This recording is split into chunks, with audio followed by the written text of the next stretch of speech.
Hello friends, तो आज हम हिंदी से संबंधित प्रश्न को लेकर आए हैं, तो आप लोग वीडियो के अंत तक बने रहिएगा। तो चलिए शुरू करते हैं।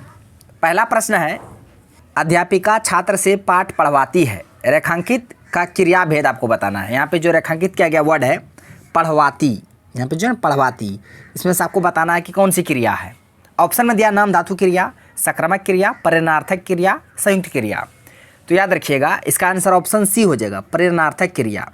तो कहते किसको है, देखिए जिसमें कर्ता स्वयं कार्य नहीं करता बल्कि दूसरे से करवाएगा, तब उसे हम लोग बोलते हैं प्रेरणार्थक क्रिया। तो यहाँ पे देखिए अध्यापिका जो है स्वयं नहीं पढ़ रही है, छात्र से पढ़वाती है।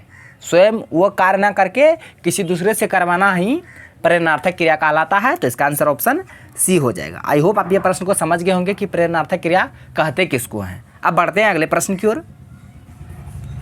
प्रश्न है, कौन सा शब्द आकाश का पर्यायवाची नहीं है। आपको बताना है कि आकाश का पर्यायवाची इनमें से जो चार ऑप्शन में से कौन नहीं है। देखिए गगन तो आकाश का पर्यायवाची है, नभ भी है और अंबर भी है, ये तीनों आकाश का पर्यायवाची है। कौन नहीं है ये आपको बताना था। तो इसका आंसर ऑप्शन सी हो जाएगा, अवनी। अवनी किसका पर्यायवाची है, तो याद रखिएगा अवनी ये धरती का पर्यायवाची है। किसका है, धरती का। भूमि भी बोल सकते हैं, भू, भूमि, धरा, वसुंधरा, अवनी, ये सभी पृथ्वी का पर्यायवाची है, धरती का है। बाकी गगन, नभ, अंबर आकाश का था, तो आपको बताना था कौन नहीं है। तो अवनी नहीं है। क्यों नहीं है, क्योंकि ये धरती का पर्यायवाची है। प्रश्न है, सैनिक में किस प्रत्यय का प्रयोग नहीं हुआ है। तो बता दे उपसर्ग। जो किसी शब्द के पहले आकर उसका अर्थ बदल दे उसे उपसर्ग, जो शब्द के अंत में आकर उसका अर्थ बदल दे उसे प्रत्यय बोलते हैं। तो सैनिक में किस प्रत्यय का यूज हुआ है वो आपको बताना है। तो देखिए जब इसका संधि विच्छेद कीजिएगा तो सेना धन इक होता है, सैनिक, सेना धन इक सैनिक। तो इसमें कौन सा प्रत्यय यूज हुआ है, निक प्रत्यय नहीं होगा। नहीं, बहुत सारे स्टूडेंट क्या करते हैं, सैनिक में निक लगा है तो मार देता है निक, लेकिन नहीं, निक नहीं होगा, अक भी नहीं होगा, क भी नहीं होगा। तो सैनिक में कौन सा प्रत्यय यूज हुआ है, इक प्रत्यय। कौन सा प्रत्यय, इक प्रत्यय। तो इसका आंसर जो होगा ऑप्शन सी, इक। तो सैनिक में कौन सा प्रत्यय यूज हुआ है, इक प्रत्यय, सैनिक, इक। तो इसका आंसर ऑप्शन सी हो गया। और उपसर्ग पूछता तो सेना, उपसर्ग पूछता तो सेना, और प्रत्यय पूछा तो इक हो गया। उपसर्ग पूछता सेना, प्रत्यय इक। आप दोनों बातों को याद रखिएगा। प्रश्न है, सूर्य प्रतिदिन पूर्व में उग रहा है, यानी कि सूर्य प्रतिदिन पूर्व में उग रहा है, वाक्य के किस अंश में अशुद्धि है, किस पार्ट में एरर है, त्रुटि है, ये आपको बताना है। सेंटेंस दिया हुआ है कि सूर्य प्रतिदिन पूर्व में उग रहा है। इसका मतलब थोड़ी आज उगेगा तो कल नहीं उगेगा, ऐसा नहीं है। ये चिरंतन सत्य है, अस्थायी सत्य है। तो यहाँ पे उग रहा है नहीं होगा, निकलता है या उगता है, ऐसे होना चाहिए। सूर्य प्रतिदिन पूरब में निकलता है, क्योंकि डेली का काम है, प्रतिदिन का काम है। ये नहीं आज निकलेगा कल नहीं निकलेगा, तो इसलिए यहाँ रहा है नहीं होगा, निकलता है या उगता है हो जाएगा। ठीक है, उगता है तो ये होगा सही।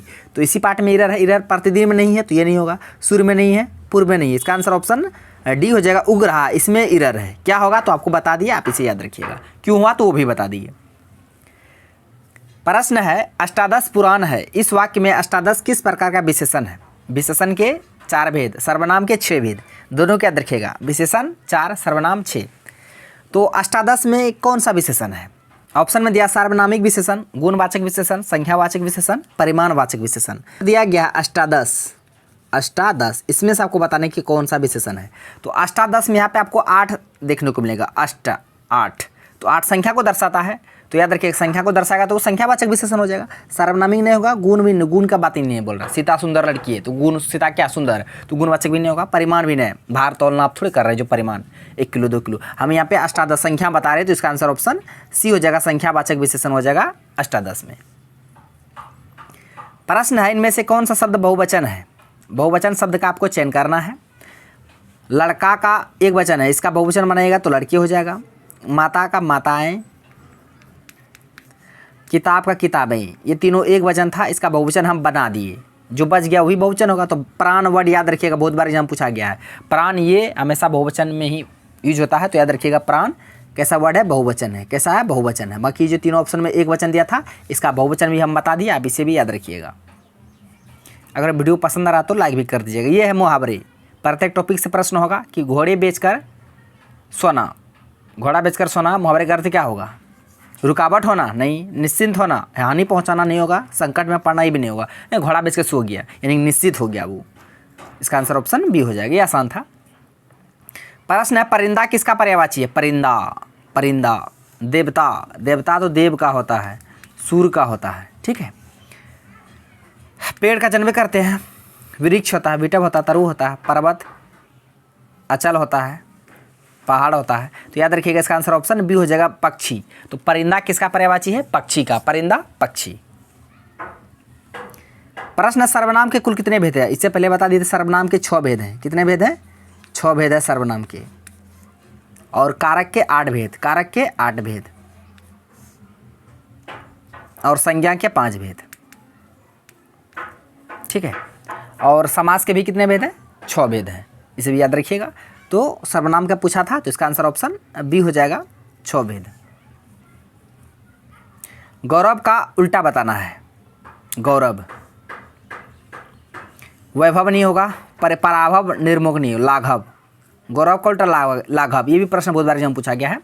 गौरव का उल्टा क्या होगा? लाघव। ऑप्शन में दिया है महाधन ऋषि, महाधन ऋषि, मही, मही, मही तो होगा नहीं, महान तो होगा नहीं। इसका आंसर ऑप्शन बी हो जाएगा, महाधन ऋषि हो जाएगा महर्षि, महाधन ऋषि महर्षि। ये आज का लास्ट प्रश्न है, किसी तरह की जिम्मेदारी का ना होना वाक्यांश के लिए उचित लोकोक्ति है। कि नहीं, किसी तरह का जिम्मेदारी ना होना, ये किसका अर्थ है, किस लोकोक्ति का अर्थ है? ऑप्शन में दिया आम के आम गुठलियों के दाम, अंधों में काना राजा, आगे नाथ ना पीछे पगा, एक पंथ 2 काज।